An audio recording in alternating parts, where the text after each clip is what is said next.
Alléluia. Amen. Est-ce que vous êtes content ce matin? Muko na furahi asubuhi? Est-ce qu'on peut lever la main et dire merci Seigneur? Unaweza kunyosha mkono ili na kusema asante Bwana? Est-ce qu'on peut dire Alléluia? Unaweza kusema Alléluia? Amen. Amen. Il y a une très bonne atmosphère. Hakika kabisa kuna hali nzuri kabisa. Frère Branham dit, Ndugu Branham anasema hivi, j'aime la musique de l'église mimi napendaka nyimbo yenye kuimbia mkanisa quand elle est chantée comme une musique de l'église. wakati beko naimba sawa nyimbo inapaswa kuimbiwa ndani ya kanisa. Nous avons des cantiques qui apportent une bonne atmosphère. Tuko na nyimbo nzuri kabisa yenye kuleta hali nzuri. Seulement par la louange, Haina tu kwa sifa, seulement par la louange, kupitia sifa, les malades peuvent déjà être. kupitia tu kwa sifa magonjwa manaweza kupona.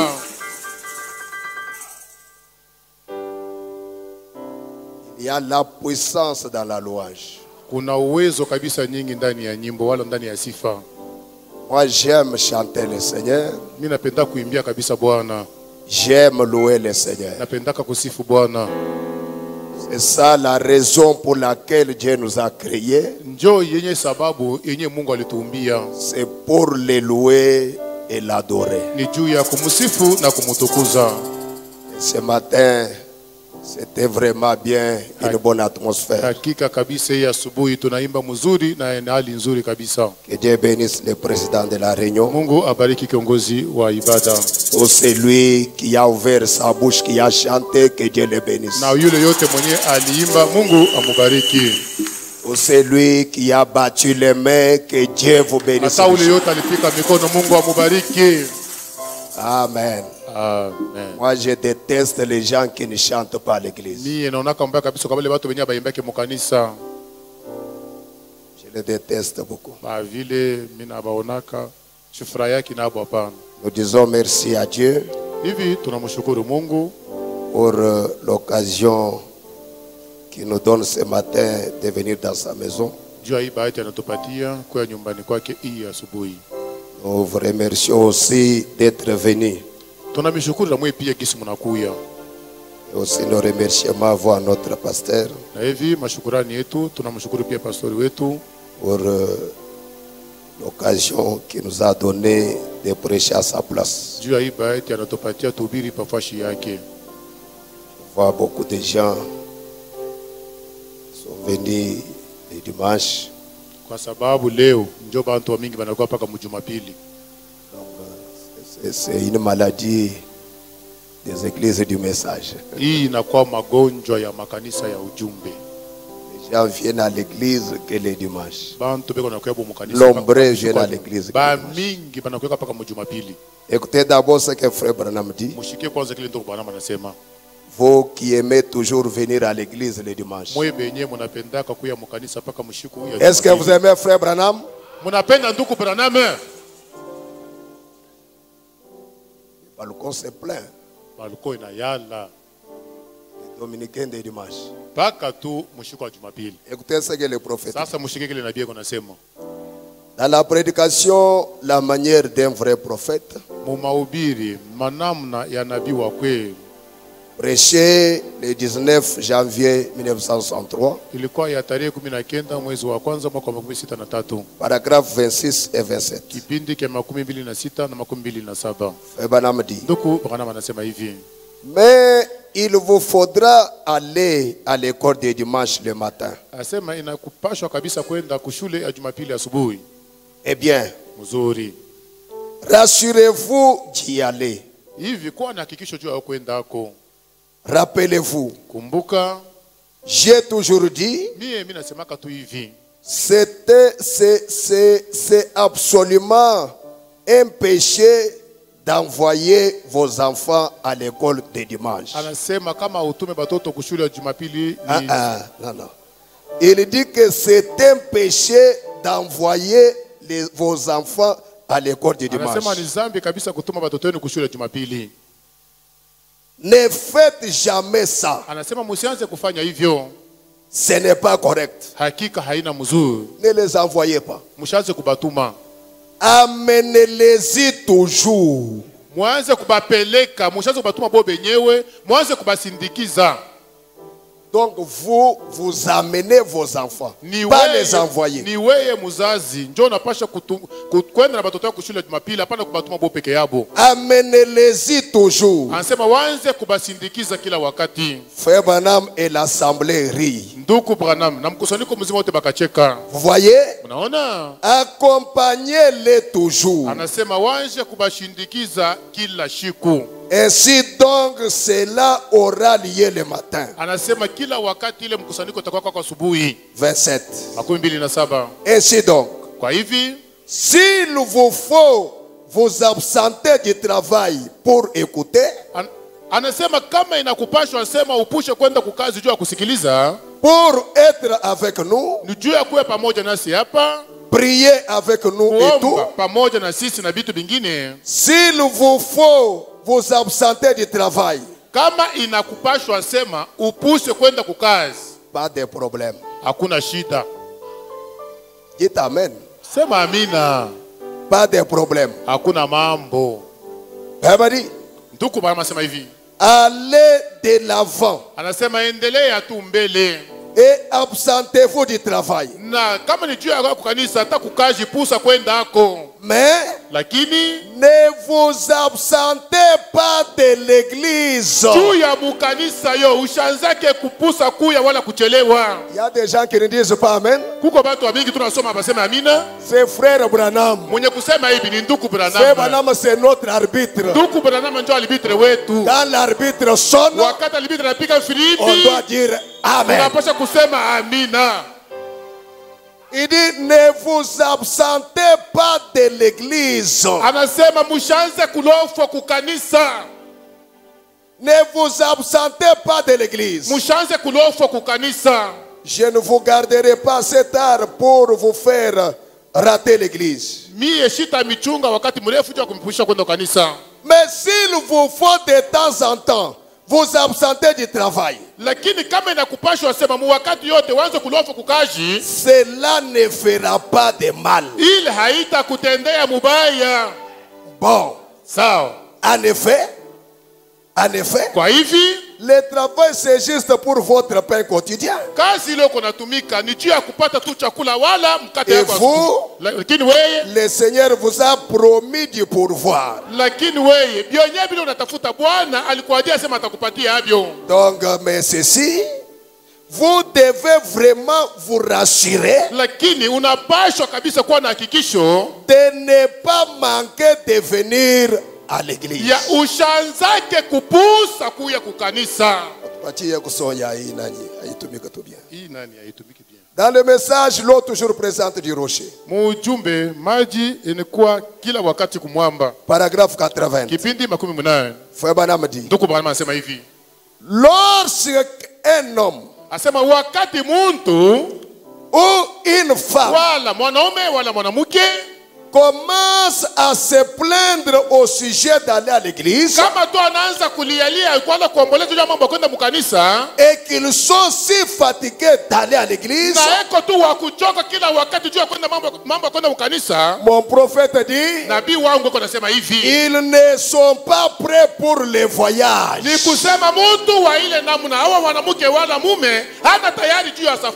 C'est vrai. Il y a quelque chose qui ne va pas quelque part.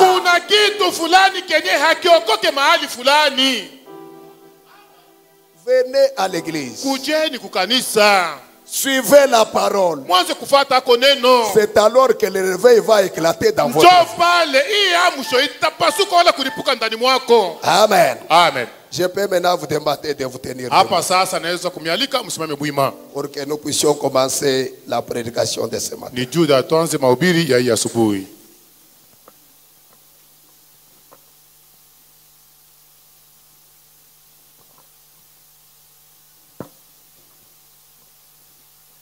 Ouvrons nos Bibles.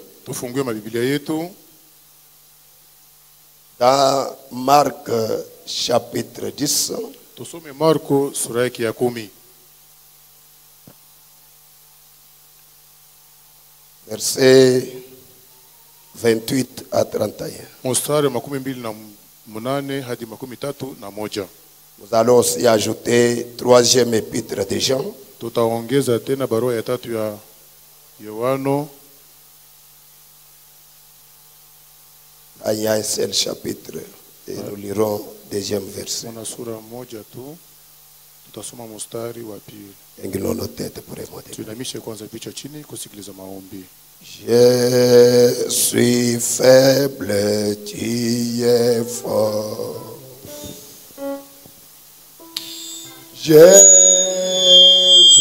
gardez-moi du mal. Je serai satisfait tous mes jours. Comme je marche, garde-moi près de toi. Oh oui, marchons, marchons toujours avec toi. Oui, alléluia, Jésus exauce ma prière. Oui, marchons, marchons toujours près de toi. Ah, laisse qu'il en soit ainsi, mon Seigneur. Dieu notre Père, Dieu Tout-Puissant, toi l'auteur de la vie éternelle, toi le Dieu qui était, toi qui es, qui vient, tu es la fontaine d'amour, tu es notre soutien, tu es notre espoir, l'espoir de nos âmes, l'espoir de toute notre vie. C'est toi le merveilleux en sagesse. Tu es le merveilleux en puissance. Tu es le vainqueur de Golgotha. Tu es le vainqueur de la nuit. Tu es le mari capable. Qui est comme toi, Seigneur? Tu es le seul berger. Le Dieu qui a pris soin de nous toute la nuit. Quand nous étions endormis comme des morts. Par ta grâce et par ta miséricorde. Il t'a plu dans ta souveraineté de nous accorder le souffle de vie. Alors que beaucoup sont morts, d'autres sont dans des conditions difficiles ce matin. Toi, tu nous as gardés, tu as fait toutes ces choses sans argent ni rien payé. Tout cela, Seigneur, ce ne sont que les fruits de ton amour. Oh Dieu, quelle grâce que nous avons trouvée ce matin devant toi, de conduire nos pas vers ta maison pour que nous puissions venir communier ensemble avec toi autour de ta parole. Dieu de grâce, Dieu d'amour, il est écrit dans ta parole, là où des trois sont réunis à mon nom, je suis au milieu d'eux. Ce matin, nous nous attendons à toi. Si tu ne viens pas, Seigneur, dans cet auditoire, notre réunion sera semblable aux réunions des politiciens. Seigneur Jésus, la seule différence qui peut rendre cette réunion et d'autres réunions, Seigneur, ce n'est que ta présence au milieu de nous. Viens, Seigneur, prends le contrôle de tous ces bâtiments. Prends le contrôle de tout cet auditoire. Toi qui connais chaque besoin, toi qui connais chaque souci, toi qui connais chaque problème, descends ce soir, ce matin, parle-nous, Seigneur, par rapport à tous ces problèmes-là. Oh Dieu, en vertu de la puissance du nom de Jésus-Christ, nous chassons de ces lieux tous les mauvais esprits, l'esprit de la 4e, de la 5e dimension, la sorcellerie, la magie, les sommeils, les voyages en esprit, les mollesses, la lourdeur, quitter cet auditoire, aller dans les lieux arides. Viens Seigneur Jésus, brise les pains de ta parole. Donne à chacun la portion que tu lui as réservée pour ce matin. Dieu Tout-Puissant, quand tu avais brisé les pains ce jour-là, devant Cléopas, la Bible dit que leurs yeux s'ouvrirent, ils te reconnurent. Nous voulons aussi ce matin que le pain qui sera brisé, que les yeux de chacun s'ouvrent, que chacun te voie, que chacun te touche, que chacun te sente dans ta puissance de la résurrection. Où est nous, Seigneur? Où est notre interprète? Où est tout l'auditoire? Alors que nous nous remettons à toi. Au nom du Seigneur Jésus-Christ, nous avons ainsi prié. Amen. Amen. Nous lisons la Bible. Tunasoma Biblia Marc 10, Marko 10 28 à 31. 28 hadi 31. La Bible dit. Biblia iko nasema hivi. Pierre s'est mis à lui dire, Njo Petro akaanza kumuonesha, voici, nous avons tout quitté. angalia tunaacha byote, Nous t'avons suivi. tunakufuata. Qu'est-ce que nous allons recevoir? Sasa tutapokea nini? Quand Pierre pose cette question, Wakati Petro alikuwa nauliza hii swali, il s'est rendu compte que nous suivons quelqu'un qui n'a pas la maison. bali alikuwa anajua sema tunafuata muntu ule ana na nyumba, Il n'a qu'une seule robe. muntu yuko tu na nguo moya wala nkanju moya tu. On doit se rassurer. Sasa Peut-être nous serions en train de perdre notre temps en vain. On doit se rassurer. tunapasha mbele tukuwe na hakikisho. Muntu mwenye tukunafuata hana kintu, tupate hakikisho sema sasa kitu tunapotesha wakati yetu mubule. Il dit, nous avons tout quitté et nous t'avons suivi. Petro yuko namuuliza sema, shi hapa tunaacha byote na tunakufuata. 29. 29. Jésus répondit, Sasa Yesu anaanza kumjibu hivi, je vous le dis en vérité, hakika mukweli ninakuonesha hivi, il n'est personne hakuna mtu hata mmoja qui, ayant quitté à cause de moi mwenye anaacha juu yangu mie, et à cause de la bonne nouvelle, juu tu ya hii habari njema, sa maison, anaacha nyumba yake, ses frères, anaacha banduku yake, ses sœurs, banduku yake banaume na banamuke, sa mère ou son père, anaacha hata baba yake wala mama yake, ou ses enfants, wala hata batoto yake, ou ses terres, hata udongo makao yake, ne reçoivent au centuple. bila ye kupata 100%. Présentement, dans ce siècle-ci, Atabipata hapa sasa penye yangali napumua, des maisons, atapata manyumba, des frères, atapata banduku bengine, des sœurs, atapata hata badada bengine, des mères, atapata bamama bengine, des enfants, atapata na batoto bengine, des terres atapata makao wala udongo ingine, et avec des persécutions. na hivi atabipata na mateso. Et dans le siècle à venir, Lakini magarna ijayo la vie éternelle. atapata uzima wa milele. Plusieurs des premiers seront les derniers Bale balikuyaka ba kwanza batakuwa ba mwisho, et plusieurs des derniers seront les na premiers. ba mingi balikuwaka ba mwisho batakuwa ba kwanza. Amen. Amen. Deuxième épître de Jean. Barua ya pili ya Yohana. Nous allons lire un seul verset, le Tutasoma. verset 2. Il n'y a Tutasoma qu'un seul chapitre là-bas. kuna Chapitre sura 2. moja tu. Tutasoma mstari wa pili. Deuxième épître de Jean, Hii ni barua ya pili ya Yohana. chapitre 1, verset 2. Troisième plutôt, troisième épître. Tusome njo mstari wa tatu. Barua ya tatu. La Bible dit, Biblia inasema hivi. bien-aimé, Wapendo, je souhaite que tu prospères à tous égards niye niko nataka ya kwamba ustawi mkila kitu et sois en bonne santé, na uwe mwafya njema, comme prospère l'état de ton âme. sawa vile nafsi yako inastawi pia. Vous pouvez vous asseoir. Unaweza kuikala. Que Dieu bénisse la lecture de sa parole. Mungu abariki usomi wa neno lake.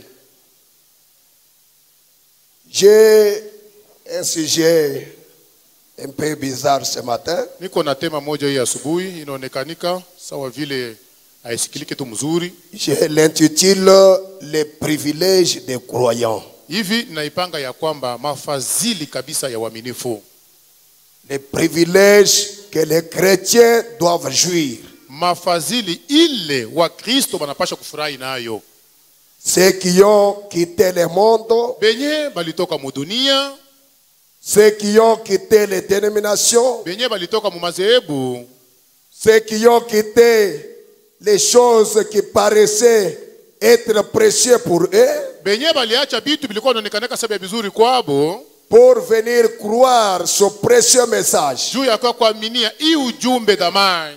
J'aimerais leur présenter le privilège que chacun doit jouir étant dans ce message. Hivi napenda kubaonesha mafadhili ile banapaswa kufurahi naye ndani ya hii ujumbe. Amen. Amen. Alors, j'ai consulté le dictionnaire Hivi nilienda kuangalia kwa kamusi pour connaître réellement ce que c'est un privilège. juu ya mimi kutambua msemo fadhili ni kitu gani, wale namaanisha nini. C'est quoi les privilèges? Fadhili ni nini? Le dictionnaire dit Kamusi iko nasema hivi que un privilège, ya kwamba fadhili c'est une faculté anasema ni tukio wala nguvu fulani accordée à un particulier yenye banapatia mtu kwa upekee ou à une communauté wala banapatia watu kwa wingi, de faire quelque chose na juu ya kufanyizia kwa kitu fulani ou de jouir wala juu ya kufurahi nayo, de quelques avantages kupata kwa mafaida fulani qui n'est pas de droit commun. yenyewe haina sema ni ya bantu bote mubwingi, hapana. Donc les privilèges, ce sont les avantages Ni kusema mafadhili ni mafaida, que nous devons jouir, matabishi yenye tunapasha kupata kufurahi nayo, que tu dois jouir yenye unapasha kufurahi nayo du fait que tu es devenu croyant de ce ni message. juu tu unakuya mwaminifu wa hii ujumbe, Du fait que tu as cru un prophète. juu ya mwile tu namu unaaminia nabii. Amen. Amen. Amen. Amen. Je vous donne un exemple de privilège. Ninampatia mbele mfano moja hii mafadhili. Prenons quelqu'un qui travaille chez TFM par exemple. Tubebe kwanza mfano ya mtu anatumika kutenge funguru. Donc cet homme, Ule mtu comme il est travaillé, sa vile njoo kula anatumikaka, premièrement, il a d'abord son salaire. kia kwanza kuna mshahara yake. Et le salaire, Na mshahara c'est un droit parce qu'il travaille. ni haki yake kwa sababu huyu mtu yako natumika. Nous aussi, Na shi pia comme nous sommes venus à ce kabla message, tunakuwa kwa hii ujumbe, nous avons préalablement le droit au Saint-Esprit. kia kwanza tuko na haki kwa Roho Mtakatifu. Le Saint-Esprit, c'est un droit de chaque croyant. Roho Mtakatifu ni haki ya kila mwaminifu. Vous êtes chrétien, Kama uko mwaminifu vous êtes venu au message, unakuya kwa ujumbe le huko, Saint-Esprit, Roho Mtakatifu c'est votre droit. ni haki yako. Ça, c'est, on ne négocie pas. C'est Ile votre droit. hakuna namna ya kuizungumzia, hapana.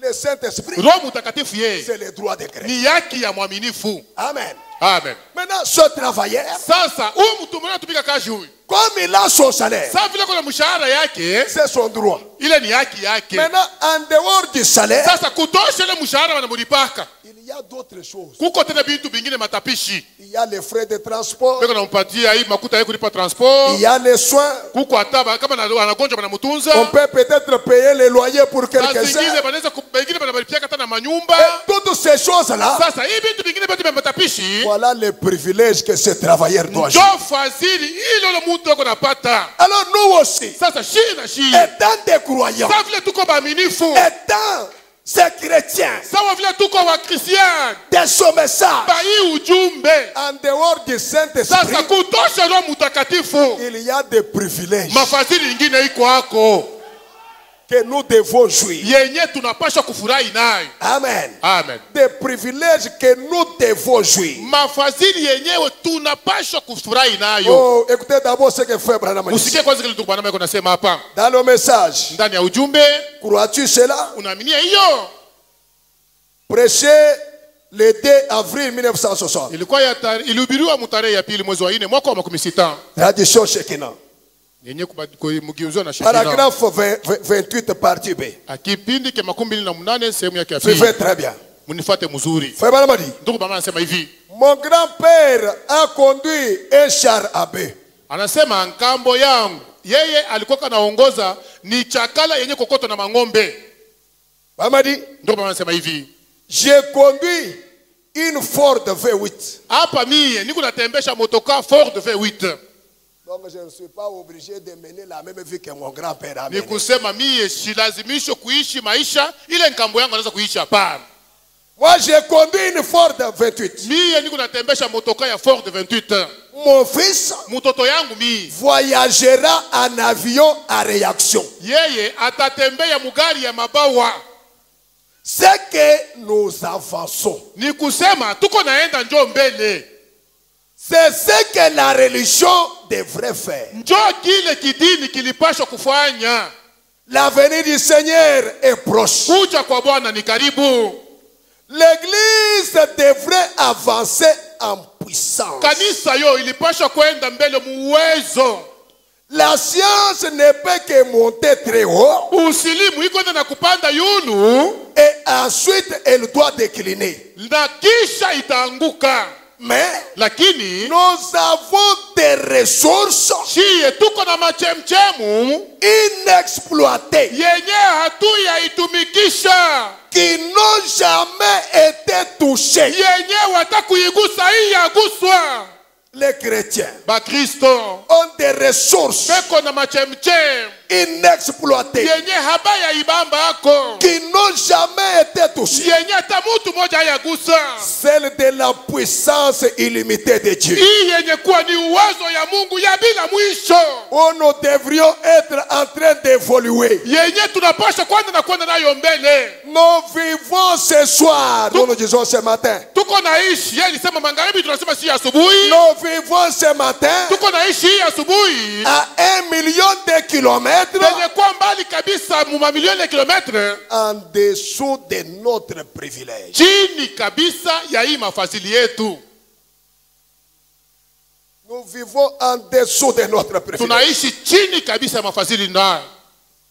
Nous vivons en dessous de notre privilège. Tuko naishi chini ya mafadhili yetu. Des privilèges dont les chrétiens doivent jouir. Mafadhili yenye bakristo balipasha kufurahia amo. Mais nous vivons en dessous de cela. Lakini tunaishi chini ya hiyo. Branham dit, j'ai honte de moi-même. Ndugu Branham anasema najisikia haya peke yangu. Quand je regarde ici Wakati naangalia huko et que je vois les hôpitaux, na mimi naona mahospitali, la maladie, mimi naona magonjwa, les problèmes actuels, naona mambo yenye kwa ya kisasa notre hii. église devrait parcourir les rues, Kanisa yetu hii ilipaswa kwanza kutembea kwa mabalabala, guérissant les malades, mkwenda na kuponya et magonjwa, ressuscitant les morts, mukufufula bafu, chassant les démons, mukufukusha mapepo mchafu, faisant des miracles, mukufanya miujiza, des prodiges, mukufanya maajabu, amenant le monde entier à réaliser mukufikisha bantu bengine balikopa dunia baanze kuona sema que Jésus-Christ vit. hakika Yesu Kristo yako mzima. Mais Amen. l'église, Kanisa les chrétiens Bakristo vivent en dessous de ces privilèges. beko naishi chini ya mafadhili yao. Amen. Amen. Amen. Amen. Ces privilèges sont nombreux. Mafadhili tunasemea iko ya mingi kabisa. Je peux citer quelques-uns. Mimi naweza kutaya yako mmoja ya kuyo. La bonne santé, Afya njema hii c'est le privilège des croyants. ni fadhili ya Mkristo. Avoir des enfants, Juu ya kuwa na batoto hapa c'est notre ni privilège. fadhili yetu. Entrer dans un beau mariage, Kuingia mundoa mzuri kabisa c'est notre ni privilège. mpaka fadhili yetu. Être bien, Kuya tu mzuri, avoir l'argent, kuwa na makuta c'est notre ni privilège. fadhili yetu tena. Pour rouler dans des carrosses, Kutembea kwa motoka ya bei, payer des parcelles, kuuza mampango, porter des beaux vêtements, kuvaa manguo mzuri, toutes ces choses, ila bintu vyote bile c'est pour nous les croyants. ni vyetu shi baaminifu, C'est notre privilège. ni fadhili yetu. Mon frère, ma sœur, Ndugu yangu, dada yangu, Dieu n'a pas envoyé frère Branham Mungu ashikutumake ndugu Branham pour que nous puissions continuer à vivre dans des misères. Non. juu ashikuendelea na kuishi mu mateso. Hapana, Il y a le Saint-Esprit dans son message. Kuna Roho Mtakatifu ndani ya hii ujumbe. En dehors du Saint-Esprit, Sasa kutosha Roho Mtakatifu, tous les grands bonheurs, hii mafadhili mafuraha ingine yote hii c'est pour nous. ni yetu, C'est pour les chrétiens. ni juu ya Bakristo. Oh, parce que nous avons cru un prophète. Yote hii ni juu ya nini? Juu tunaamini ya nabii. Écoutez d'abord ce que fait Branham Usikie kule dit. kile tuko Branham anasema. Pour ceux qui ont cru les prophètes, qu'est-ce qu'ils doivent faire? Sasa kwa bale bote banaamini ya nabii banapaswa kufanya nini? Mushikie. Dans la prédication exposée de cet âge, Mumahubiri maelezo visa ya kanisa. page 356. Ukurasa 356. Oh, les chrétiens, suivez-moi très bien. Bakristo munifuate mzuri. J'aimerais qu'à la fin de cette prédication, Niko napenda sema kumwisho hii mahubiri. que vous preniez une colère sainte. Upate bishilani bya kiroho. Surtout vous qui vivez en dessous de ces privilèges. Zaidi mwa mwenye kunaishi chini ya mafadhili yenu. Que vous fassiez comme Shamgar. Ufanye sa Shamgar.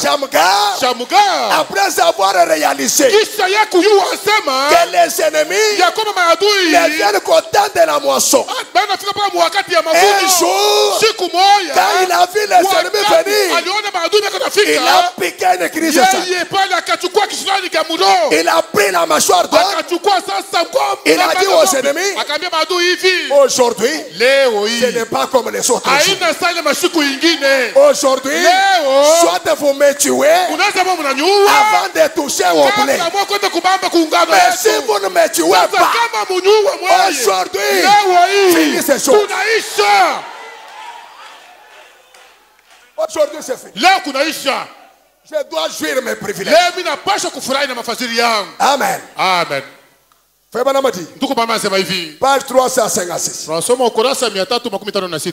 Il dit, Anasema mais remercions Dieu tushukuru Mungu qu'à l'instant présent, kwa hii wakati.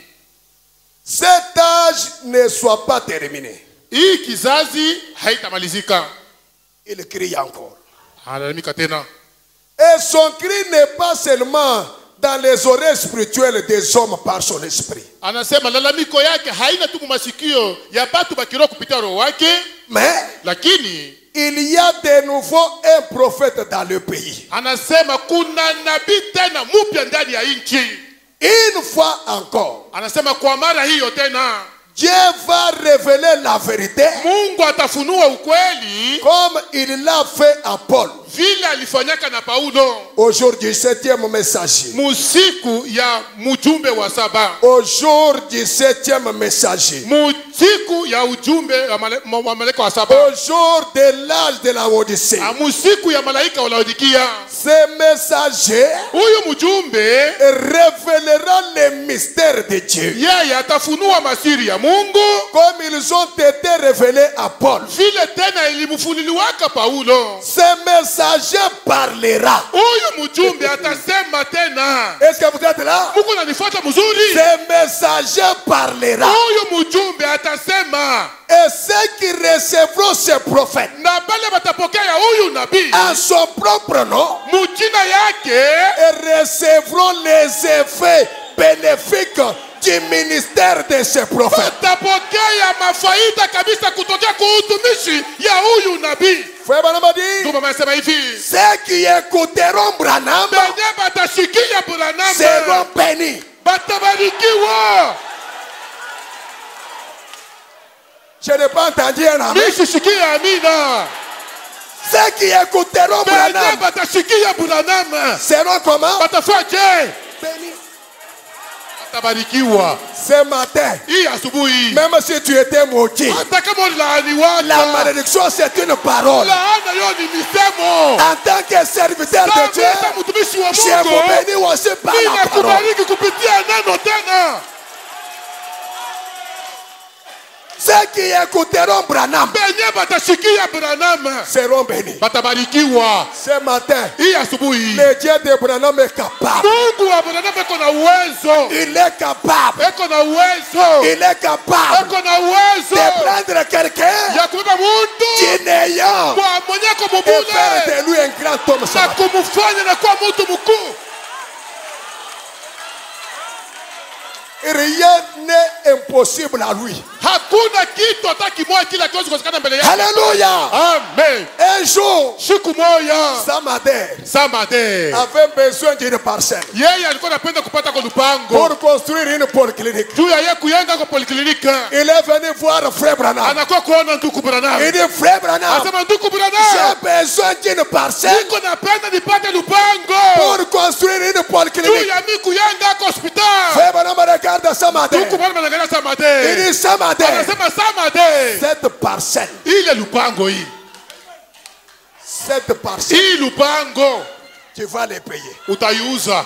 Samader dit à Frère Branham, Samader anambia ndugu Branham hivi, Frère Branham, ndugu Branham, ça c'est la concession des États-Unis. hii si ni makao ya États-Unis, mashiko Le ya gouvernement États-Unis. américain ne peut jamais, en aucun cas, vendre cette concession. Serikali ya États-Unis hawezi kuujisha hii lupango. Frère Branham regarde Samader. Ndugu Branham anaangalia Il Samader. dit, Samader, Anasema je Samader, t'ai dit, mimi nakwambia Que hivi, toi, tu wewe vas payer cette wewe parcelle. ndio utauza hii lupango. Oh, Oh, Samader est parti. Samader akaenda, Il part. anaenda. Quelque temps après, Kunapita tu wakati le chache, téléphone de Frère Branham sonne. simu ya ndugu Branham inapika. Samader dit à Frère Branham, Samader anamwambia ndugu Branham, Frère Branham, ndugu Branham, on vient de m'appeler. banatoka kuniita, On a dit, banasema hivi, venez, kuya prenez la parcelle. beba hii lupango.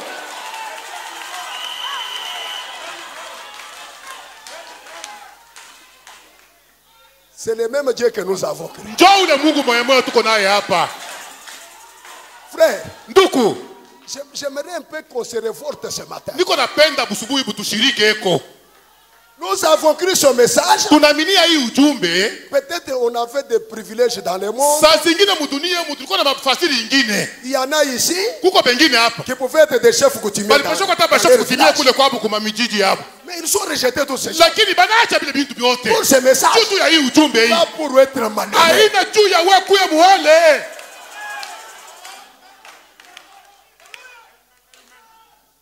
On vient de m'appeler Frère Branham. Ndugu bwana banatoka kuniita Que vous allez payer ça. ya kwamba utauza wewe.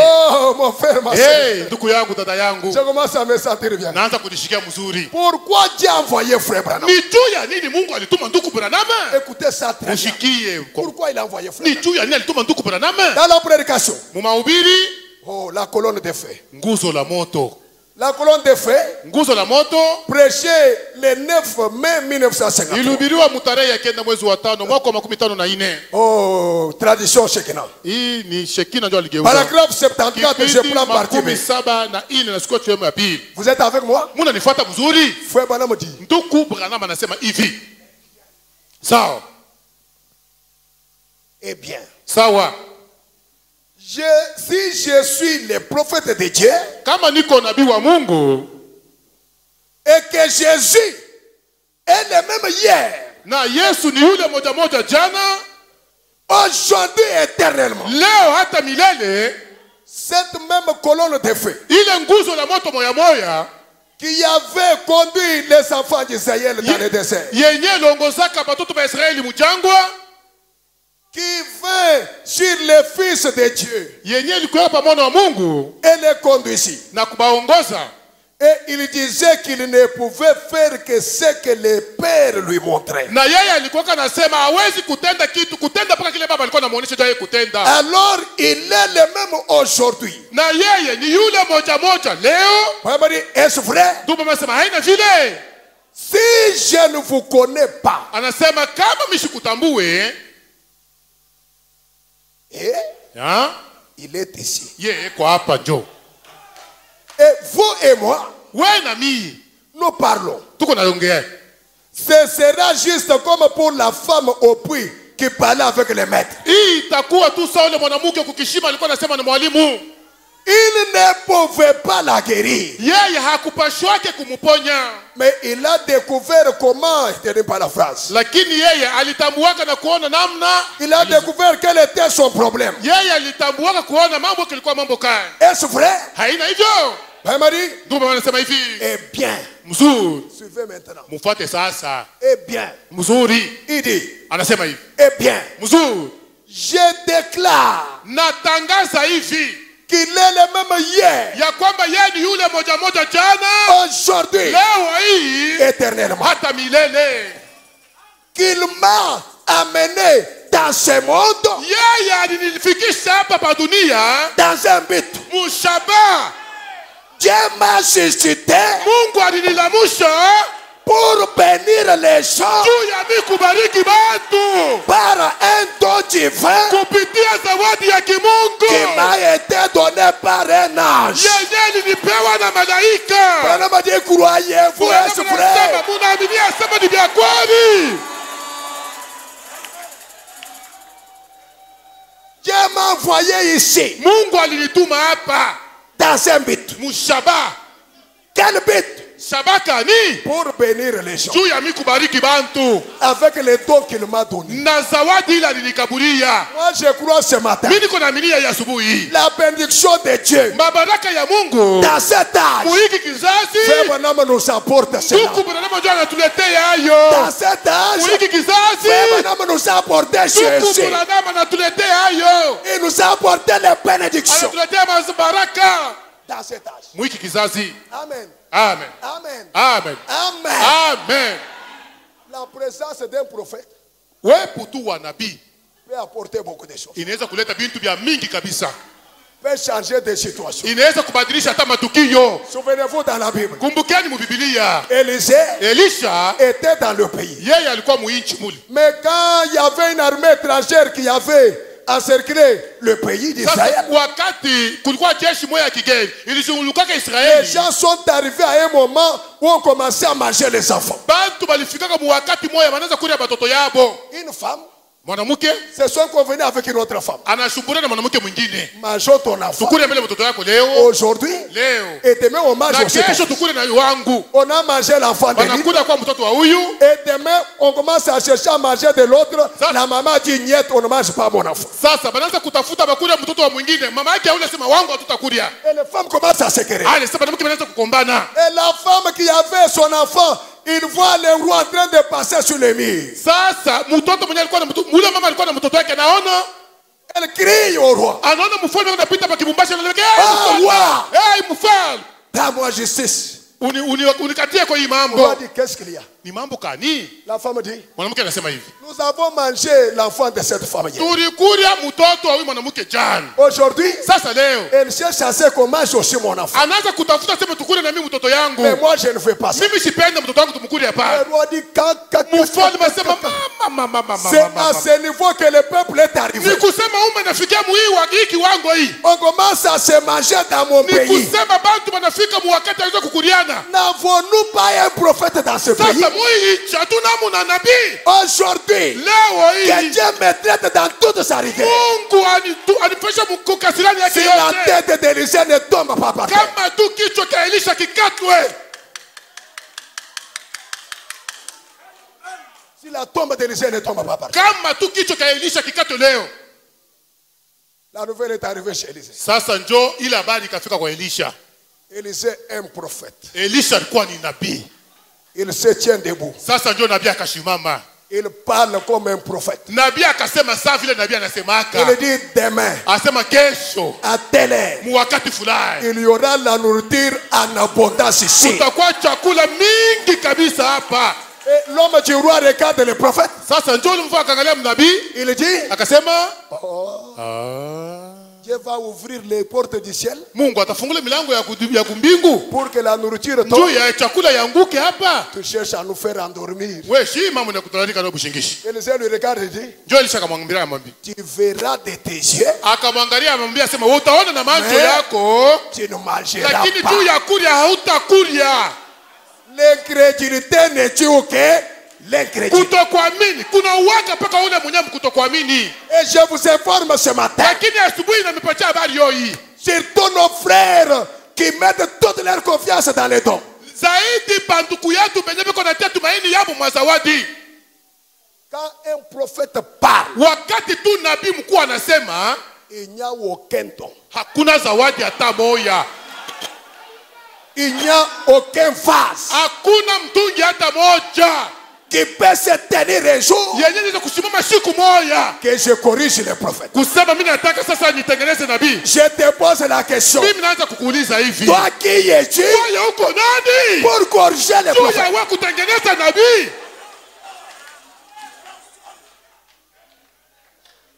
Un prophète, Nabii c'est la bouche de Dieu. ni kinywa cha Mungu.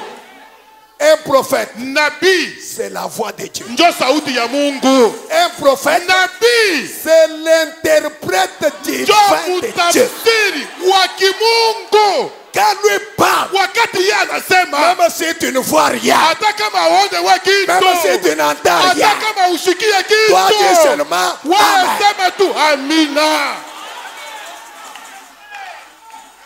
Amen. Amen. Amen. Amen. Amen. Amen. Peut-être en ville ici, en centre de Lumbashi, vous ne voyez pas comment les choses jouent avec ce message. Saa zingine Non, chez nous, à Kisangala, c'est terrible. amwone sema bitu vinatembea namna gani. Shi kule Kisanga kule, C'est terrible là-bas. kukisanga kule ni hatari. Des choses impossibles. Bitu byasho kushikia.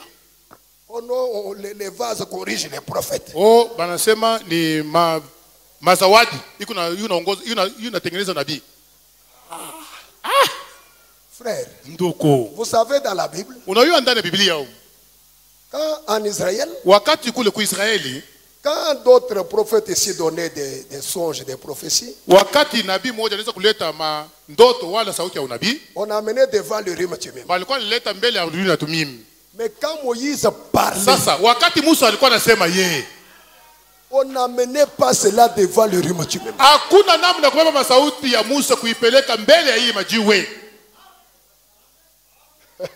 Je n'ai pas le temps de vous faire rire avec les dons. C'est que c'est faux chez Sina na nous. wakati ya kumichekesha vile mazawadi kunafanya ya bongo. Elisha dit, Bata nasema hivi, tu verras de tes yeux, Elisha alimwambia sema utaona na macho yako wewe, tu ne mangeras. lakini juu ya kulia hutakulia. Ce qui est arrivé. Mambo kanilifika. Demain, Kesho yake, avant que l'heure n'arrive, kabla hiyo kufika, il y avait 4 lépreux. kabla ile wakati kufika, kulikuwa kwa watu walikuwa wanapokuwa mabaine, Les gens rejetés de la vie. batu benye balikuwa benye kutupiliwa mumuji. Ils n'avaient aucune valeur dans la vie. Habakuwa na bei hata kiloko mbele ya watu bengine. Ces gens étaient mis hors la ville. Bale batu baliwekewa ni nje ya muji. Ces gens se sont dit, Ndio watu wakasema hivi, nous avons tellement faim. tuna njala sana. De l'autre côté, il y a les ennemis. Ngambo wengine kwa maadui. Si on part dans le cas des ennemis, on va nous tuer. Tukiende ngambo ya maadui batatuua. Si on part en Israël, nous sommes rejetés. Tukienda muisraeli mwetu mwenyewe bwesha kututupa. Qu'est-ce que nous allons faire? Sasa tutafanya nini? Alors, au lieu de mourir affamés ici, Sasa pale kufia na njala hapa, allons seulement dans les camps. si twende paka mukampi. Dans les camps des ennemis. Twende paka mule kampi ya maadui. Ils ont quitté là où ils étaient. Ndio bakatoka ile fashi balikuya. Ils commencent à aller dans les camps. Banaanza kwenda mule kampi ya maadui. Ils arrivent tout près des camps. Banafika paka karibu na makampi. La Bible dit, Biblia iko nasema yo hivi. quand ils mettent le premier pas Wakati banaweka tu hatua ya kwanza, dans les camps des ennemis, muile kampi ya maadui, c'était le coup de char de balikuwa combat. nasikia saa vile ni machakala ya vita. Ils mettent le deuxième pas, Bakaweka hatua ya le pili, coup de char de combat. banashikia sasa ni mashari de kombe kuna kuya. Les ennemis commencent à s'inquiéter. Banaanza sasa kutetemeka. Israël est allé prendre des armées étrangères. Israeli ni mwenye kwanza kubeba majeshi ya kigeni nyingine na kuwa Ils nayo. vont nous tuer. Watatuua kama tunaikala hapa. Qu'est-ce qu'il faut faire? Sasa tufanya ye.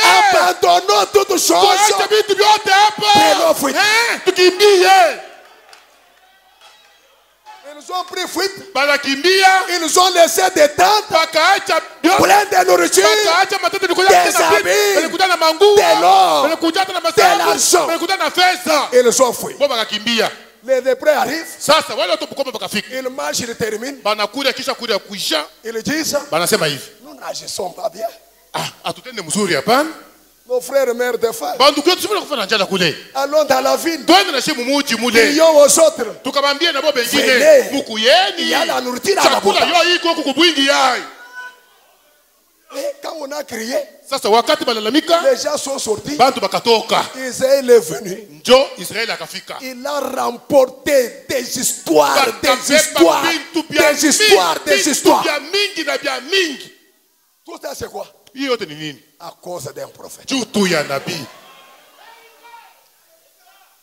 Une femme dans la Bible Mwanamke mmoja ndani ya Biblia humu a payé une grosse dette yeye alilipaka bei ya munene kabisa à cause d'un prophète. juu tu ya nabii. Donc peut-être on ne se rend pas compte l'homme que nous avons reçu aujourd'hui. Ni juu saa zingine atufike mkuelewa sema ni mtu kani mwenye tunapokea leo. Ce message, Hii ujumbe hii c'est une puissance. ni uwezo. Frère Branham dit, Ndugu baba anasema hivi. dans la foi de Marie, Mu mahubiri imani ya Miriam. ce message a la puissance telle que Anasema hii ndani ya hii ujumbe muko uwezo munamu na même kusema si tu partais déjà en enfer, hata kama ulikuwa na muone kuangalia kwanza kwenda le mgeena. message peut te tirer de là. Ujumbe naweza kukokota kule. Il peut te tirer de là Ujumbe naweza kukokota kugeena. et te prendre, Bana kuchukua te mettre sur les escaliers du ciel. bana kubeba na kuweka mabibandio vya kumbingu. Et ce matin, Hii asubuhi ma prière maombi yangu est que son ya message kusema hii ujumbe vous tire de la pauvreté, ikutosha mumaskini, vous tire des vies terre à terre, itutokote mu maisha ya chini des chini, vies de plein temps, itutoshe mu maisha ya kulialia, et vous amène à vivre votre privilège. ikupeleke waze kuishi fadhili yako. Est-ce que vous le croyez? Mnayaminia hivyo? Est-ce que vous le croyez? Uko naaminia Est-ce vile? que vous le croyez? Uko naaminia vile? Frère Branham dit, Ndugu baba anasema hivi. frère Branham dit, Ndugu Branham anasema hivi. il dit, Anasema nous ne devons pas vivre hatuwezi kuishi en dessous de nos privilèges. chini ya mafadhili yetu. Nous ne devons pas vivre en dessous de nos privilèges. Hatuwezi kuishi chini ya mafadhili yetu. Et je refuse ce matin Na mimi nakatala kabisa hii asubuhi la vie de mendicité. maisha ya kulombalomba. Pour manger, Juu ya kulia il faut appeler tel endroit. inapaswa kuita fashi moja Il hii. faut aller voir tel frère. Inapaswa kwenda ndugu fulani. Il faut venir voir le pasteur. Inapaswa kwenda pastor. Ce matin, Hii asubuhi je refuse cette vie-là. mimi nakatala kabisa ile maisha. Je refuse cette vie-là. Na ikatala kabisa ile maisha. Je ne dois pas vivre en dessous de mes privilèges. Mimi sipende kuishi chini ya mafadhili yangu. Écoutez, écoutez, écoutez. Musikie Une délivrance totale. ukombozi kamili. Prêché le 12 juillet 1959. Ilikuwa ya tarehe 12 mwezi wa 7 mwaka 2005. Paragraphe 90. Kipindi cha 92. Oh, je me sens bien. Ninashikia mzuri kabisa. Frère Branham dit, Ndugu baba anasema hivi. toutes les œuvres de Jésus étaient complètes. Makazi yote ya Yesu ilitimia.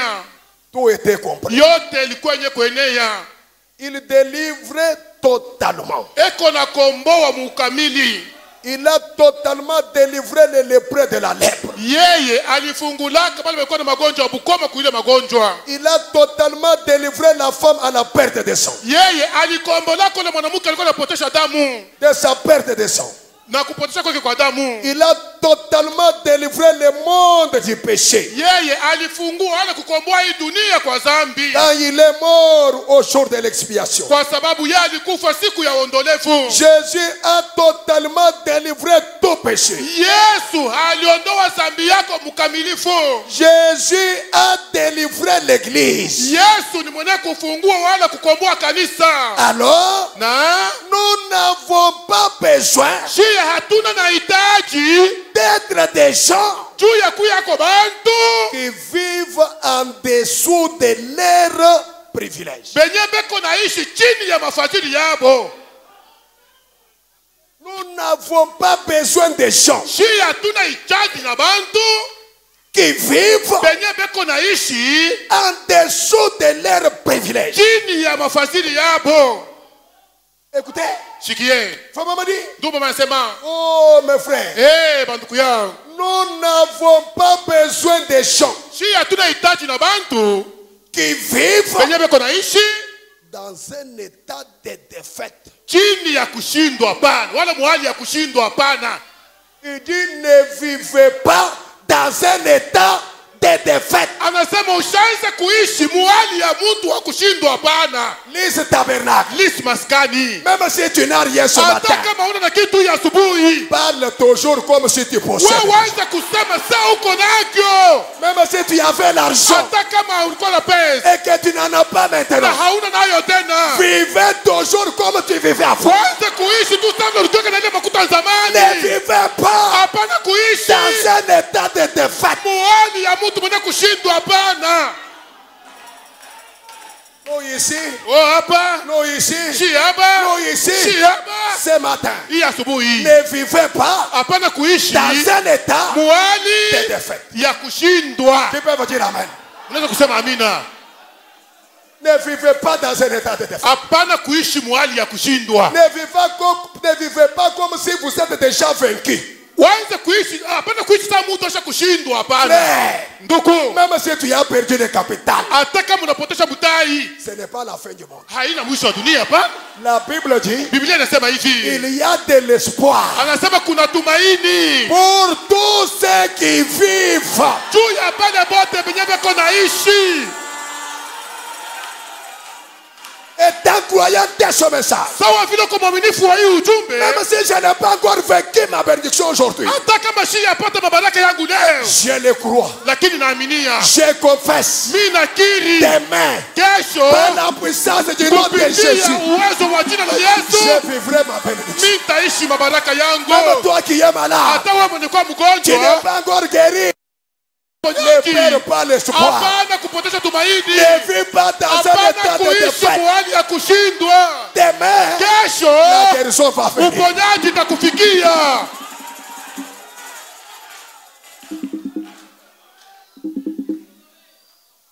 Ne vivez pas dans un état. Hapana kuishi musa vile mtu mwenye kushindwa, hapana. Ne vivez pas Hapana kuishi dans un état muhali moya hivi de défaite. iko naonyesha sema wewe unashindwa, hapana. Ne vivez pas dans un état. Hapana kuishi muhali ya vile. Là que j'aurais ceci, est-ce que moi j'aurais ça? Unasema mitapata. Nikusema mitapata vya kweli.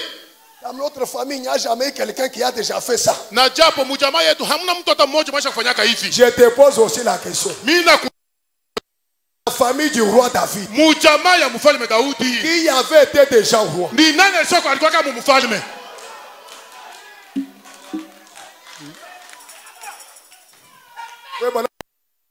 La prédication de la parole, Mahubiri ya neno hii c'est une prophétie. ni sauti ya unabii. Je dis ceci ce Mimi matin. nasema hivi asubuhi, Ma prière, maombi yangu, toi tu dois être là, ombragé de ta famille. wewe unapaswa kwa mti yenye kuwa na matawi juu ya jamaa yako. Les gens fatigués, Batu benye kuchoka mujamaa yako, avec des problèmes, benye kuwa na ils mamambo, viendront chez toi, batakuya kwako ils vont se wewe, reposer sur toi. batakala chini ya kivuli hiko.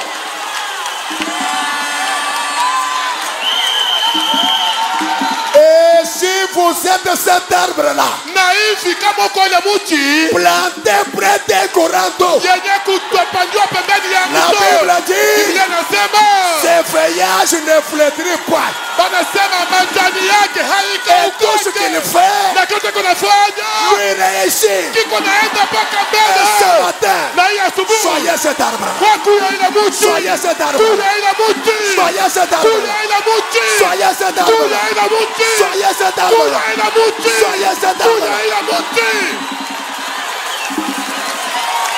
L'arbre ombragé, Mti anakuwa na kimvuli dont les feuillages yenye majani yayo ne se flétrissent point. yo haifubanake, Planté près des courants d'eau, iko kapembeni ya mtoni il donne ses fruits na iko naleta matunda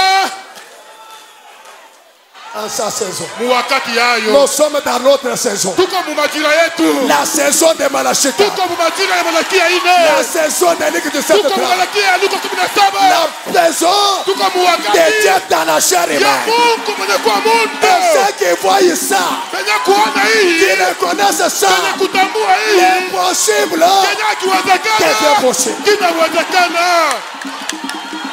Nous sommes dans cette saison. Tuko mu hii majira, La saison de Branham. tuko mu majira ya Branham, C'est là que nous sommes. jo mutuko Dans cette saison-là, mu hii majira, il y aura la différence mutakuwa tanisho entre ceux qui croient kwa wenye kuamini et ceux qui ne croient na pas. wenye habaamini. Alors ce matin, Hivi asubuhi ne vivez pas usiishi dans un état muwani des défaites. ya kushindwa hapana.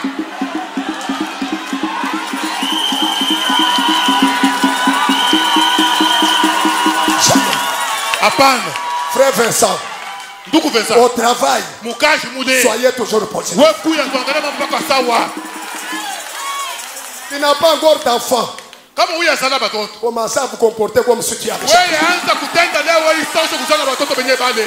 Ne vivez pas Hapana kuishi dans un état muhali de défaite. ya kushindwa hapana.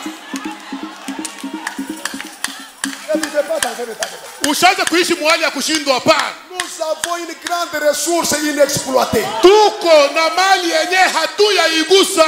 La vie que vous menez maintenant, Maisha ile kunaishi hapa sasa ce n'est pas la volonté de Dieu. haina mapenzi ya Mungu hapana. Frère Branham dit que Dieu ne veut pas nous voir souffrir. Ndugu Branham anasema Mungu asipende kutuona kuteswa.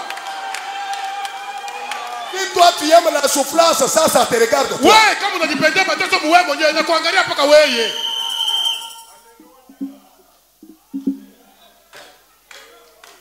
Ne vivez pas dans un état de défaite. Ushaanze kuishi muhali ya kushindwa hapana. J'aime beaucoup ça. Napenda kabisa hii. J'aime beaucoup ça. Naipenda. Ne vivez pas dans un état de défaite. Ushaanze kuishi muhali saa muntu asha kushindwa hapana. Oh, je peux continuer. Hapa sasa mimi napenda kuendelea. Frère Branham dit, Ndugu Branham anasema hivi. ne vivez pas dans un état de défaite. Ushaanze kuishi saa muhali ya mtu mwenye kushindwa hapana. Parce que Jésus a vaincu les Kwa diables. sababu Yesu alishinda shetani. Il a pris toutes les autorités, Alibeba mamlaka yote. toutes les dominations. Alibeba Il les uwezo wote. a assujettis Na yeye aliitisha sous ses pieds. chini ya miguu yake. Pas seulement ses pieds, Haina tu miguu yake yeye hapana. mais sous nos pieds aussi. Anapa miguu yetu shiye. Le pouvoir de Satan est sous nos pieds. Uwezo wa shetani iko chini ya miguu yetu. Frère Branham dit, Ndio mama anasema hivi. alors elles n'ont aucun droit légal Hivi shetani hana tena na haki de régner sur vous. ya kukutawala. Nous sommes des chrétiens Shiye tuko ba Kristo. remplis du Penye Saint-Esprit. kujazwa na Roho Mtakatifu. Nous n'avons pas Hatuna à laisser hata kupima le diable shetani. nous imposer sa volonté. Hatuwezi kuacha hata kidogo shetani atutishe mapenzi yake. Nous n'avons pas Hatuna na ile le haki diable kuacha shetani nous imposer la maladie, yeye akuye atutishe shi magonjwa les blocages dans les affaires. wala kuleta kushindwa mubiashara. Ton magasin à toi, pour les fréquenter, c'est toujours difficile. Weye duka yako jo abantu kuyala abaya bayale paka Ta boutique, hata butiki yako tu ouvres le matin unafungula asubuhi jusqu'à le soir, mpaka na magharibi, les clients ne viennent pas. bakilia habakuyi. Non, non. Ah, Ça doit changer ce matin. inapaswa kubadilika kabisa hii asubuhi. Ça doit changer ce matin. Hii asubuhi bitabadilika.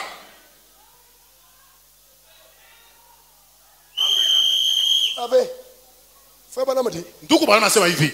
quand nous prêchons ces choses, Wakati tunahubiri bintu hivi, il faut d'abord que les cervelles soient changées. inapaswa kwanza mafikara yako mbele badilike, wala akili.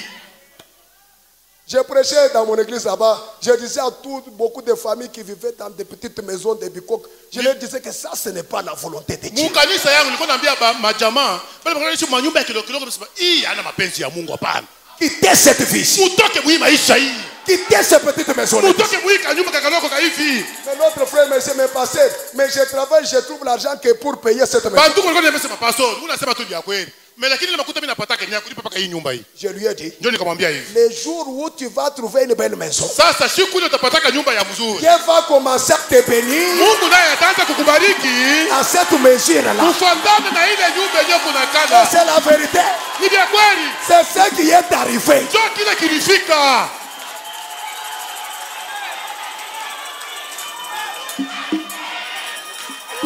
On ne doit pas être dans ce message. Il faut toujours terre à terre. Sasa tuwezi kuwa ndani ya hii ujumbe kuishi chini kabisa.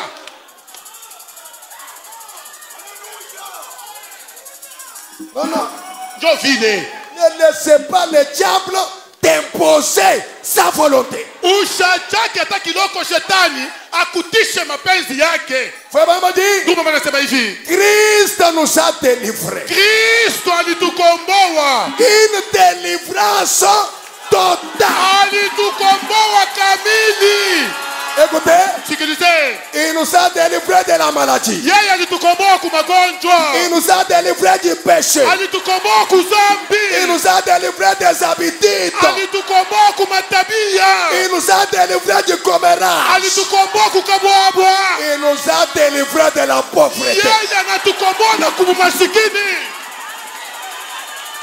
et la souffrance. na mateso De toutes ces choses là-bas. yenye tulikuwa nayo kule. Oh, Hey. il nous a tout délivré. Yeye alitukomboa kubyote. Amen. Amen. Il nous a tout délivré. Alitukomboa kubyote.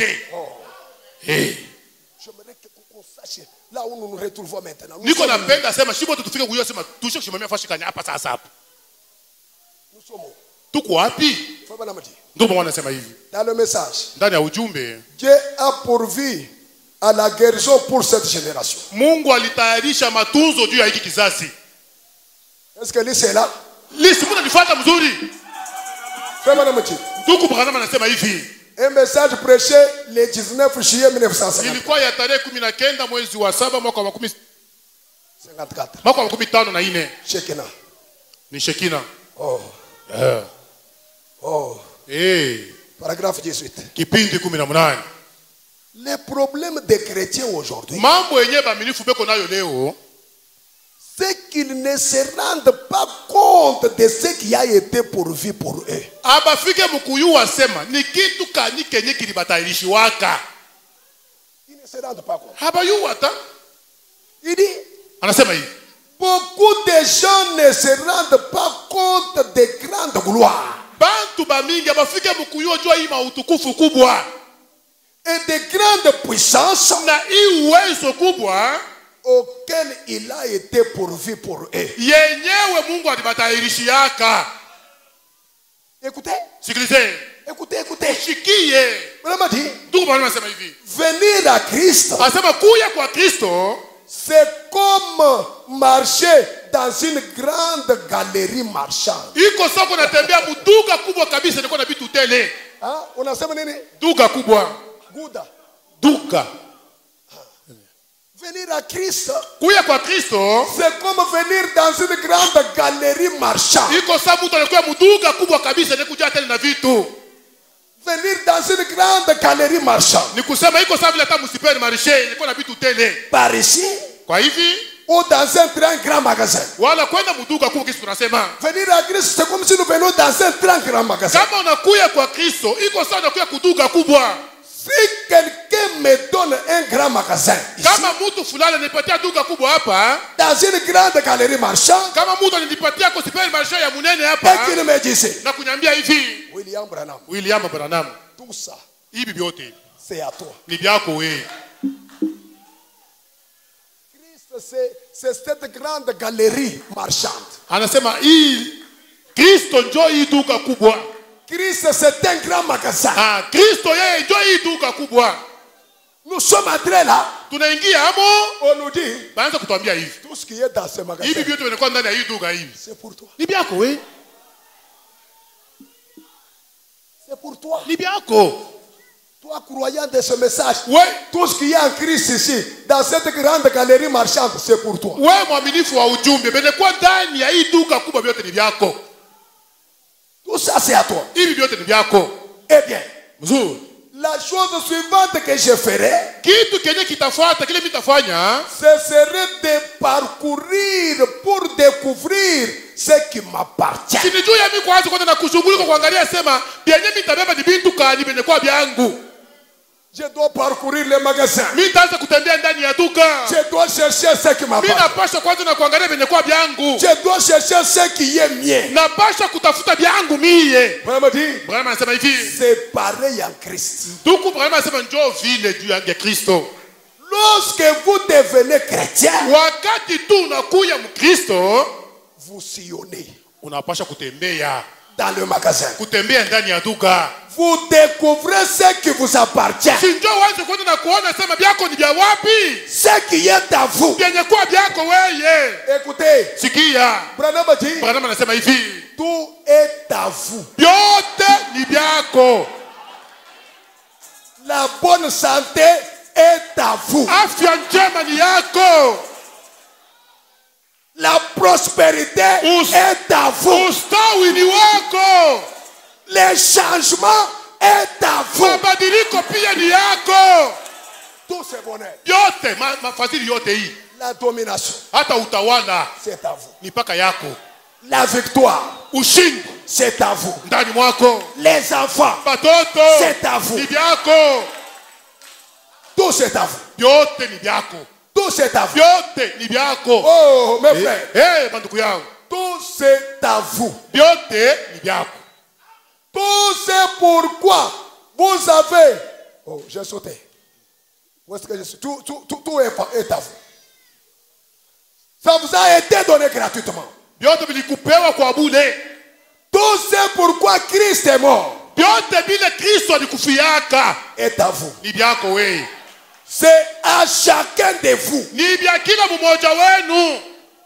Vous avez un carnet de chèques Wewe uko tu na karatasi ya sheki qui porte le nom de Jésus au bas. yenye kuwa na jina la Yesu. Et il a dit, Na anasema hivi, tout c'est pourquoi vous envoyez ces chèques au yoyote Père. bila vyote utaandika kuile sheki mjina la Baba. Tout ce que vous demandez au Père à mon nom, Vyote bila utaomba kwa Baba kwa jina langu mimi, je le ferai. nitatenda. Et Na vous avez simplement peur de les remplir. mwaye tu njo mko na boka ya kuandika. Ce matin, Hii asubuhi enlevez la peur. tosha boka. Parce que si vous avez la peur, Kama uko na boka, vous avez déjà échoué. yu asema kumwanzia tu mwanzo wewe ushakushindwa. Enlevez la peur. Tosha boka. Tout c'est à vous. Vyote ni vyako. Frère Maman dit, Ndio mama anasema hivi. paragraphe 19. Kipindi 19. Eh bien, Mzuri. si j'allais dans un grand magasin Kama mimi naenda buduka kubwa et qu'on me disait que tout était à moi, na kuniambia sema hivi vitu vyote ni vyako, je regarderais sur chaque étagère mimi nitaanza kuangalia pa etageri yote. pour voir ce qui m'appartient. Tu ya kuona venye kwa vyangu ni vya wapi.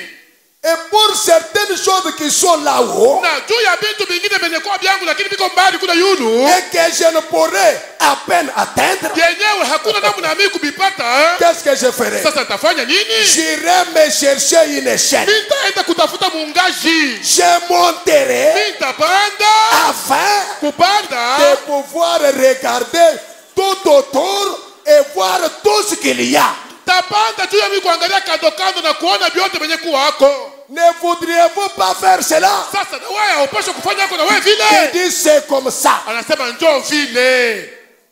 Lorsque nous entrons en Christ, Wakati tunaingia ndani ya Kristo, si quelque chose semble être un peu plus haut, kama kunaonekana kitu fulani kineko-onekanika ya kwamba kiko yulu kabisa, on va monter les marches de l'évangile pale tutapanda vipandio vya Injili pour découvrir ce qui nous appartient. juu ya siku utambua kuona kenye kwa kietu. Et Na Dieu a une échelle. Mungu nako iko na muungaji yake. Cette échelle atteint la gloire. Na hii muungaji iko na nafika paka na mutukufu. Jacob l'a vu une nuit. Na Yakobo alionaka bushiku moja hivi. Il y avait des anges qui montaient, qui descendaient. Kulikuyaka malaika kupanda kuila muungaji kupanda na De kushuka. la terre à la gloire. Kutokea muutukufu kwenda muutukufu.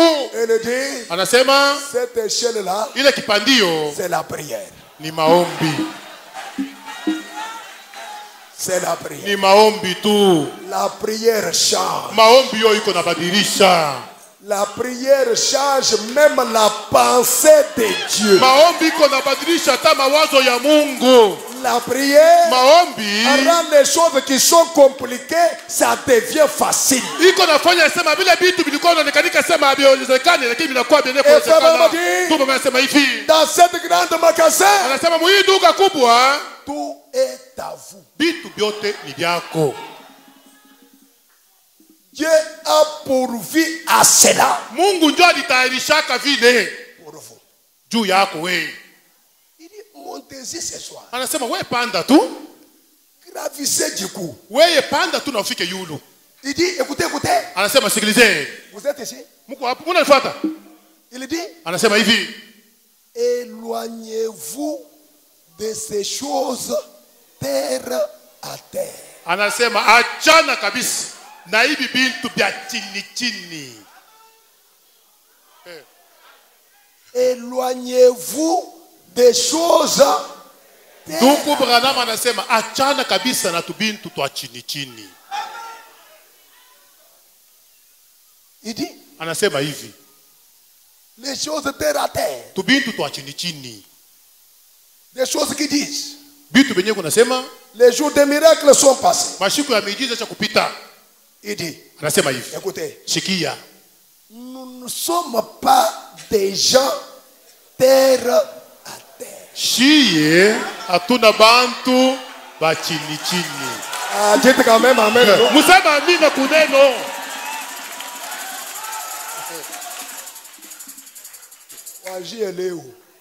À partir d'aujourd'hui, musicien terre. vous n'êtes pas encore un musicien terre à terre.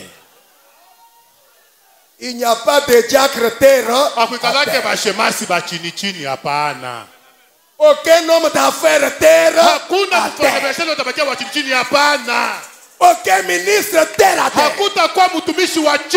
Aucune femme terre à terre. Quand je vous regarde, vous n'êtes pas des hommes terre à terre. Qui peut me dire amen? Qui peut me dire amen? Qui peut me dire amen?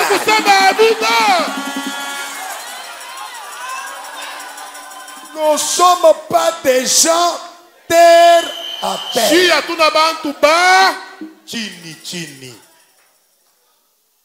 toi tu crois que tu es terre à terre, nous n'avons pas des interprètes terre à terre. Nous n'avons pas une église terre à terre. Le message que nous avons reçu, c'est le dernier cartouche de Dieu.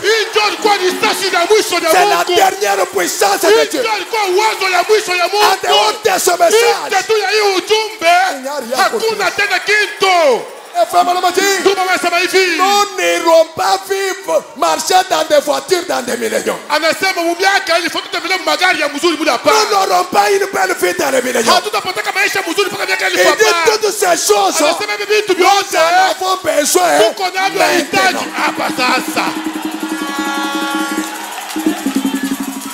Toi tu dis non, moi pas maintenant. Moi pas maintenant. Pas moi maintenant. Nous avons besoin de payer la voiture maintenant. J'ai besoin de la parcelle maintenant. J'ai besoin d'être bien maintenant. Ce message, mon frère, ce message, c'est la seule meilleure chose qui nous soit parvenue.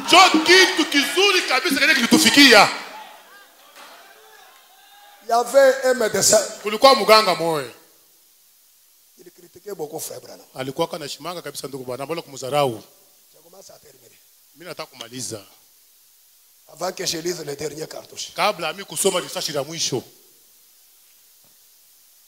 Il critiquait beaucoup frère Branham. Un jour, frère Branham a prié pour une infirmière, Margie Morgan.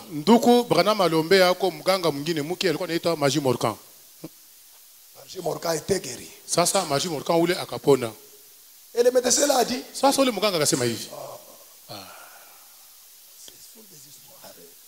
Je ne crois pas ça. Je ne crois pas ça. Frère Branham est parti. Quelques temps après, l'homme a eu un problème de cancer au bras. Sasa ule mwenye muganga akapata magonjwa ya kansa kumukono.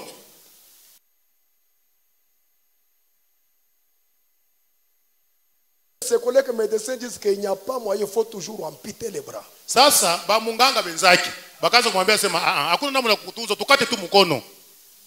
Le médecin il a compris que la chose est devenue trop difficile. Sasa muganga akaanza kuona sema nikate mkono, hii mambo inakuwa ya nguvu kabisa. L'homme commence commence à chercher le numéro de frère Branham. Sasa pako le muganga anza kutafuta namba ya ndugu Branham.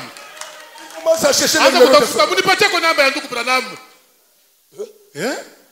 Il trouve le numéro du prophète. Anapata sasa namba ya nabii. Il appelle frère Branham. Anaita ndugu Branham. Frère Branham. Ndugu Branham.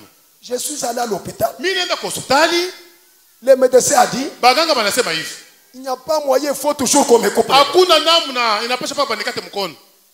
Frère Branham. Ndugu Branham. C'est ce que le médecin a dit. Ndio vile baganga banasema bo. Mais je voulais te demander. Sasa mimi napenda kukuuliza. Qu'est-ce que toi tu dis? Sasa wewe na wako unasema nini?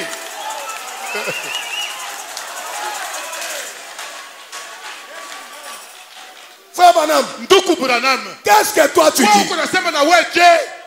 On me coupe les bras. Banikate mkono. Frère Branham lui dit, Ndugu Branham anasema hivi. je ne sais pas. Mishiyu ni wetu.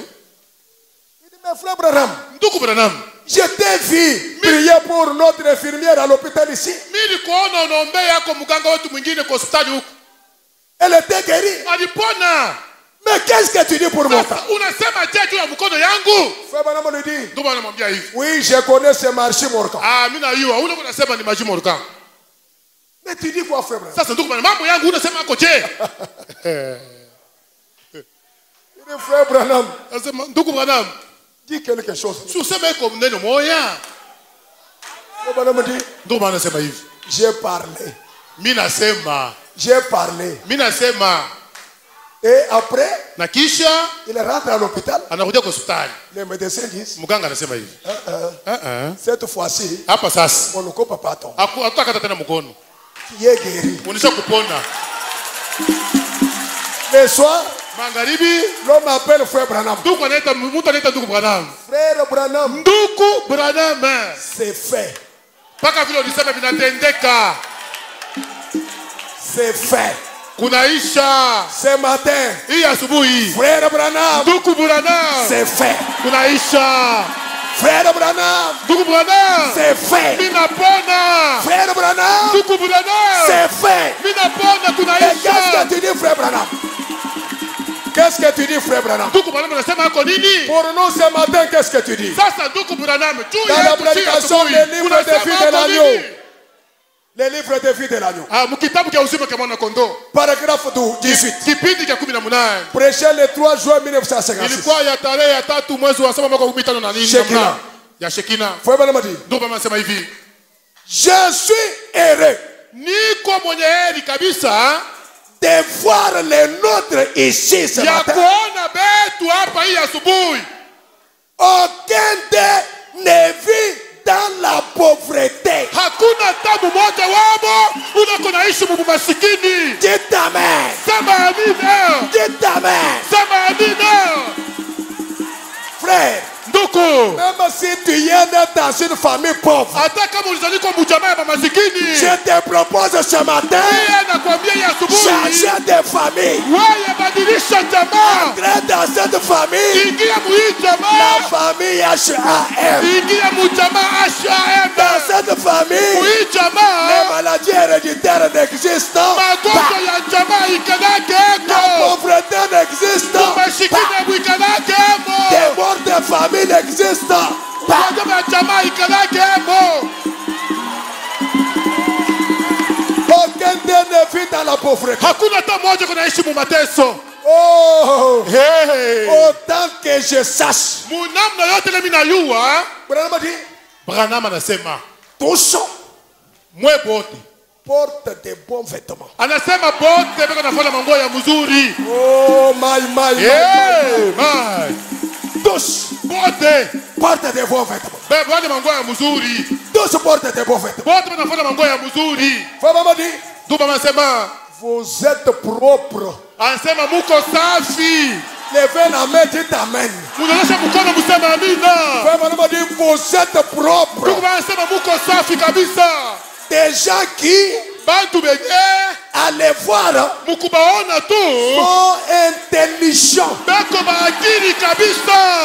Maman dit, Bwana anasema je suis très reconnaissant à Dieu hakika kabisa mimi nashukuru Mungu de savoir que vous êtes ainsi. ya kuona sema njoo vile Mungu. Il dit, Anasema autrefois, zamani je venais chez mes amis mimi naweza kuyaka hapa banduku pendant la période de la crise. mu wakati ya ukosefu, Lorsque je prêchais à Salopette wakati nilikuwa nahubiri Salupeti et vous faisiez des kilométrages à pied na mulianza kutembea mpaka kumikudu pour venir ici, juu ya mwe kufika hapa traversant le pays, mukutambuka mainchi et ingine, vous n'avez pas suffisamment à manger, amukuwa na kutana chakula ya mingi ya mwe kudia. je le sais, Mimi najua vile c'est vrai, ya hakika njoo je vile m'en souviens. mimi nakumbuka Dieu Mungu nous a bénis. anatubariki. Dieu Mungu nous a bénis. anatubariki. Dieu Mungu nous a bénis. anatubariki. Dieu Mungu nous a bénis. anatubariki. Dieu Mungu nous a bénis. anatubariki. Dieu Mungu a changé la situation. anatubariki. Inawezekana. Que le Seigneur vous bénisse. Bwana Mungu amebariki.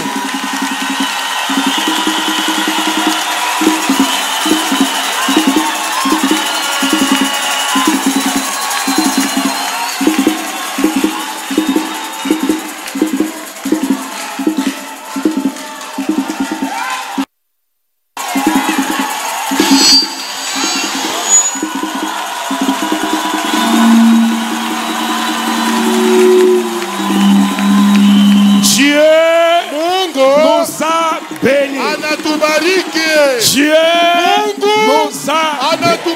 Répétez-le. Dieu nous a bénis. Encore une fois. Dieu nous a bénis. Soyez bénis au nom de Jésus.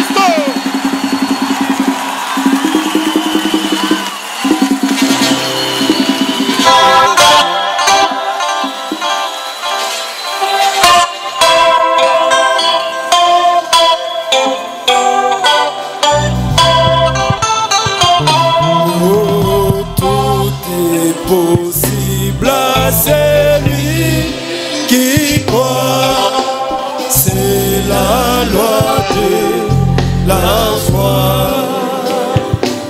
Oh, don merveilleux qui nous vient des cieux, oh oui, que connaît le cœur, oh, chantons alléluia.